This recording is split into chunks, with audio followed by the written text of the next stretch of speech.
শিক্ষা নিয়ে প্রতিযোগিতা ভালো, তবে তা নিয়ে অসুস্থ প্রতিযোগিতায় লিপ্ত হলে তা সমাজের জন্য অশুভ হবে বলে মন্তব্য করেন প্রাথমিক ও গণশিক্ষা উপদেষ্টা অধ্যাপক ডাক্তার বিধান রঞ্জন রায় পোদ্দার। বৃহস্পতিবার সকালে মিরপুরে পিটিআই অডিটোরিয়ামে মানসম্মত প্রাথমিক শিক্ষা বিষয়ক বিভাগীয় সেমিনারে এসব কথা বলেন। জানান, জনবলের সক্ষমতা বাড়লে সরকারি স্কুলগুলোর পাশাপাশি বেসরকারি স্কুলগুলোর প্রতিও বাড়ানো হবে নজরদারি। এ সময় শুধু মানসম্মত শিক্ষাই নয়, নৈতিক শিক্ষার উপর জোর দেন তিনি।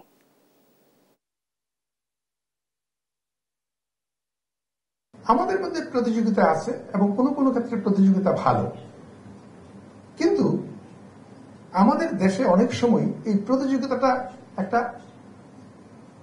অসুস্থ পর্যায়ে পৌঁছায়। এটা কোনো মানুষেরই বিকাশের জন্য উপযোগী নয়, কারণ সমাজে সবসময় কাজ করতে গেলে আপনি একা কোনো কাজ করতে পারেন না, আপনার অন্যের সহযোগিতা প্রয়োজন।